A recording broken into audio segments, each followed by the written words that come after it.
and gentlemen. So today, I'm really excited because we have arrived at our final exponent rule. After we learn this rule, everything we do will just be some combination of all of the exponent rules that we've learned. But this is the final new rule. Okay, it's called the logarithmic exponent rule.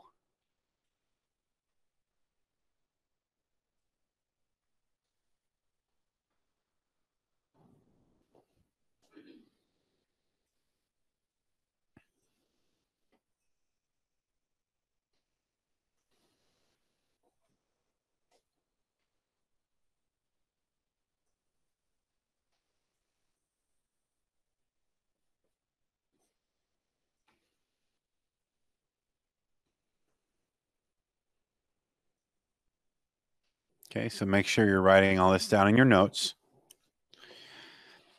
And please remember that all notes and examples are available at OGMATH.com.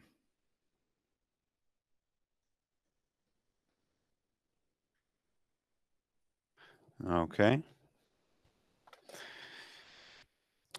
Now, let's learn what the logarithmic exponent rule is. I'm not here today to talk much about this first word, logarithmic. That's an Algebra 2 term, so you don't really need to know what it means. Just watch the rule. You'll like this rule. Here's the rule.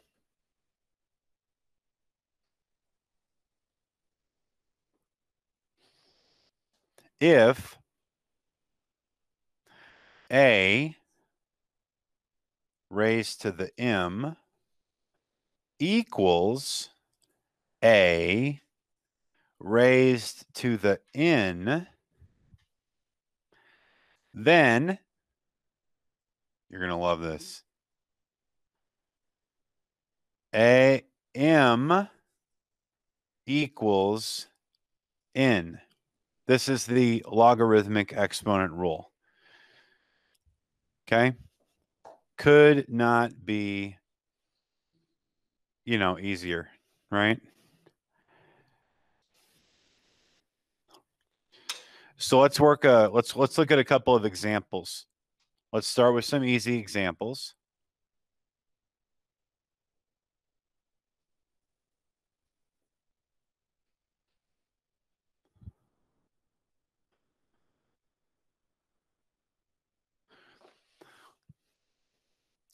Let's do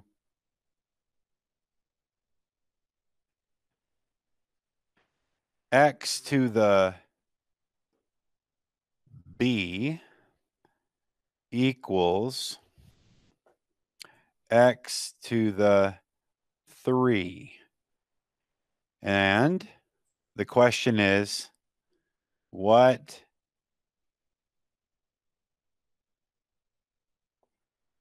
is b?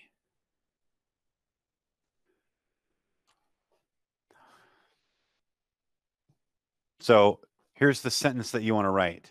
You want to write kind of like, well, right? You don't write out well, but I'll write it. Well, if, this is what should be going on in your head. If a to the m equals a to the n, and m equals n, then, like you think, okay, in this example, if x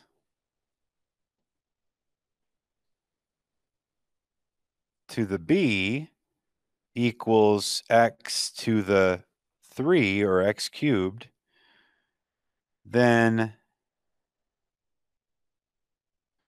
b equals 3. Okay, this is the mental sentence you need to say to yourself.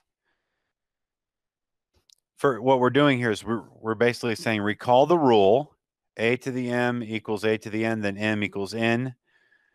Kind of like, therefore, if x to the b equals x to the 3, then b equals 3. The justification for saying that is the logarithmic exponent rule. So if you wanted to, be super good about your math writing, you just say, what my justification is LER, logarithmic exponent rule. Okay. So let's look at another example. We won't write all that out.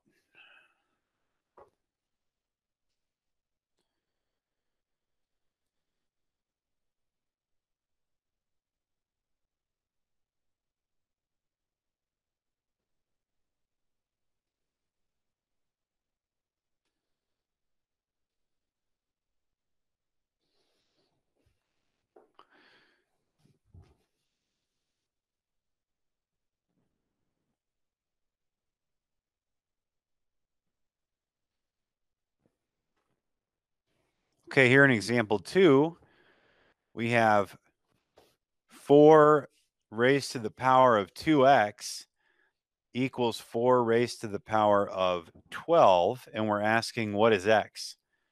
So can someone use this language, the quote up here, can you use this as a template to say what we need to write down?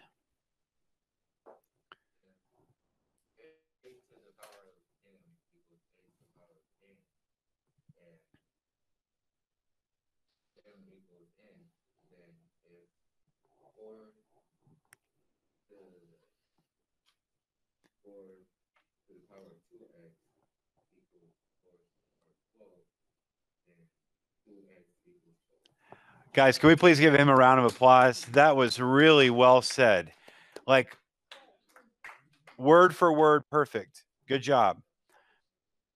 Okay, so basically, for you all you need to do is you need to know that that's what to say in your head, and then just write down 2x equals 12. Okay. Now, in this problem, you have a little bit of math to do.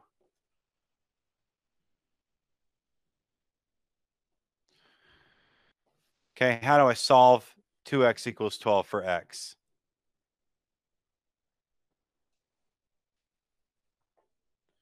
Thank you. Divide by 2 on both sides.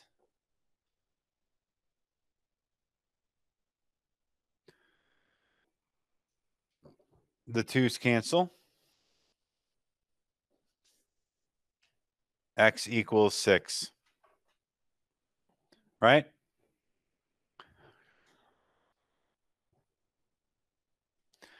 Isn't this cool? Like, we never have to find out what 4 to the power of 12 is, which is some huge number because it's 4 times 4 times 4, 12 times. Big number. And then we, anyway, it's very cool. This is very cool. Can I erase all this? All right.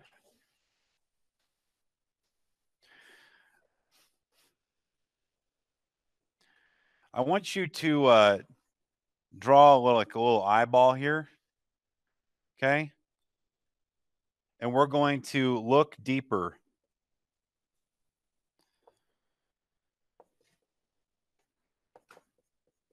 / look ahead. Okay.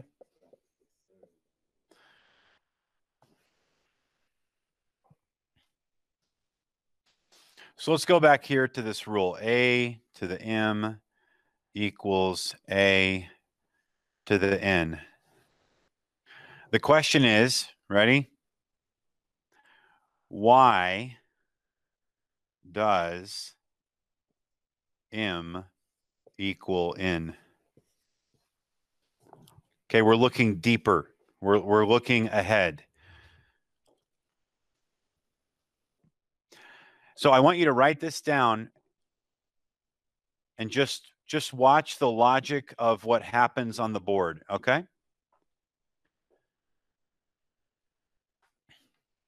We are going to write down something called Ln, okay? Ln, like this.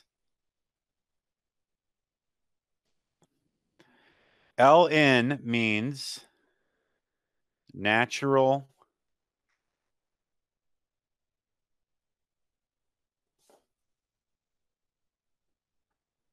logarithm.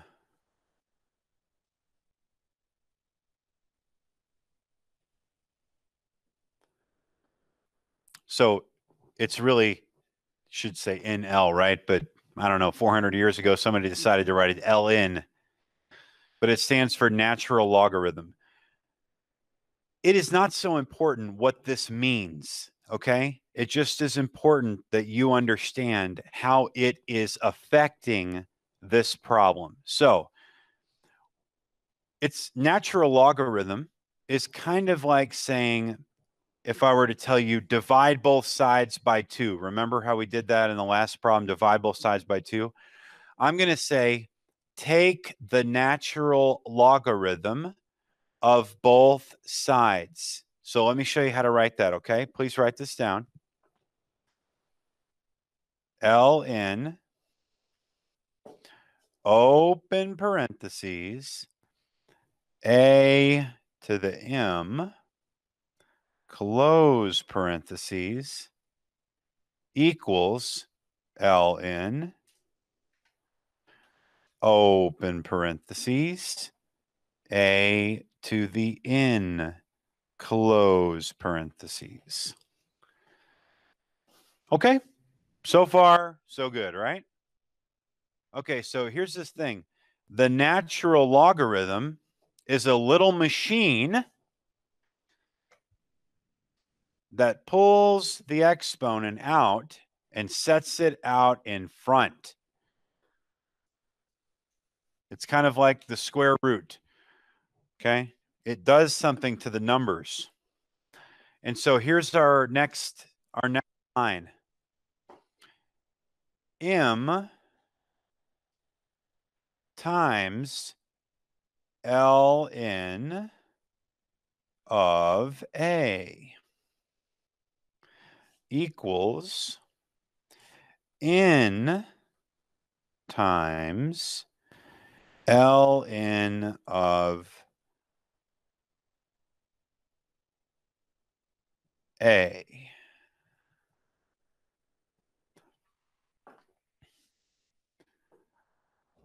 So far, so good? If you, I mean, you might not understand what's going on, but so far, this simple. This came here, and we have the Ln of A, and then this n came here, and we have the Ln of A again, okay? So now here, watch this. This is where the magic happens. Notice that I have a product of M and Ln of A, and then over here I have a product of N and Ln of A. So I can divide both sides by Ln of A.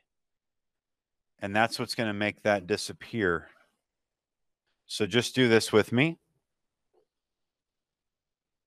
Y'all are learning some upper level mathematics right now.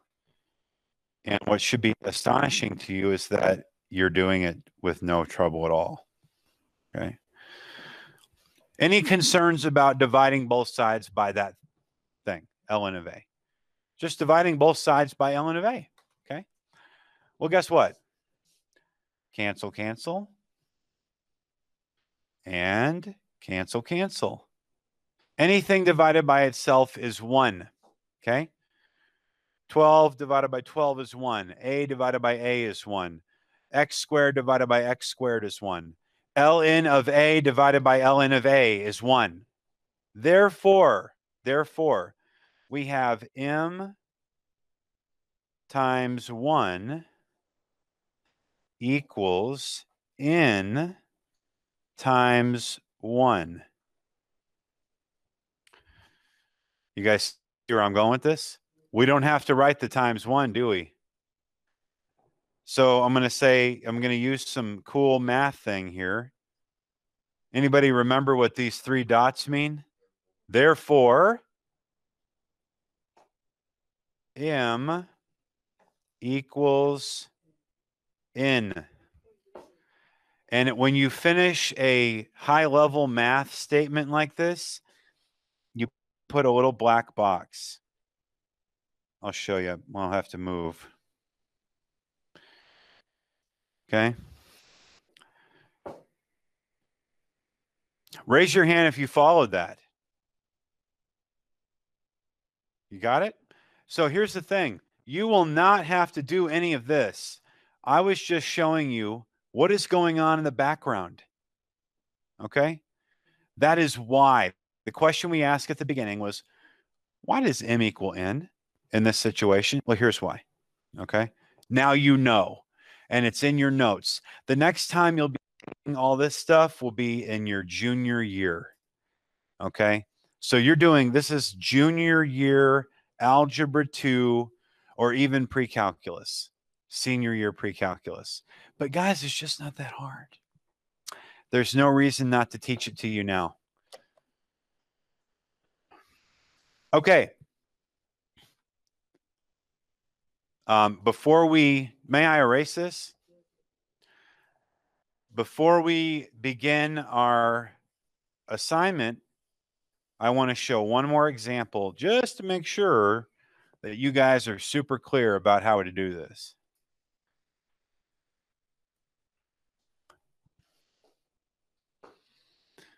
Well, let me show two quick examples.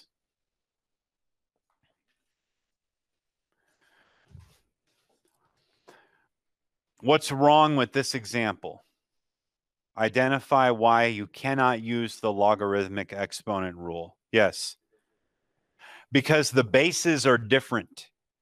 See, this has a base of B and this has a base of A. All right, so let me replace this with a base of A. What value of X makes this equation true? What value of X makes this equation true? 2. Okay, remember, X equals 2. Okay, here, we need to work another couple, I can tell. If we have A to the 3X equals A to the 18, what value of X makes this equation true? 6. 3x equals 18, divide both sides by 3x equals 6. You understand? Okay, let me try to make you think a little bit more.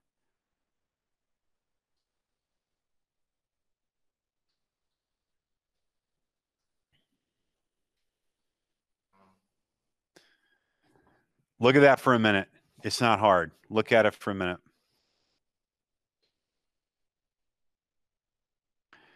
So let's use this gentleman's statement that he made earlier. He said, well, if when A to the M equals A to the N, then M equals N. If A to the 3, open parentheses, X plus 4, close parentheses, equals A to the 24th, then 3, open parentheses, X plus 4, close parentheses, equals 24. We can solve for this.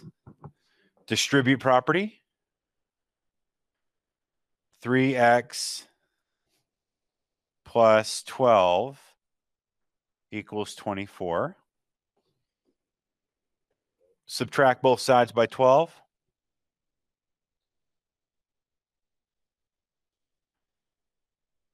Three x equals 12. 24 minus 12 is 12. Divide both sides by 3. What you get? So if I ask you the question, for what value or values of x is the equation A 3x plus 4 equals A to the 24 true, you would say the value of x for which it is true is 4. That's the value of x, okay? When the question is phrased that way, for what values of x is the equation true, all it means is, tell me what x is. Just solve for x, okay? The reason I tell you that is because all of the problems on your homework are phrased that way. For what value of x is the equation true? That's because that's how the standardized test asks you to solve for x. But you're just solving for x, okay? So hop on CUDA, and I've got a 10-question assignment for you. I think there are 6 questions like this, and there are 4 questions that use product rule, power rule, quotient rule, zero exponent rule, whatever, negative exponent rule. So I appreciate your attention, and I hope this was illuminating.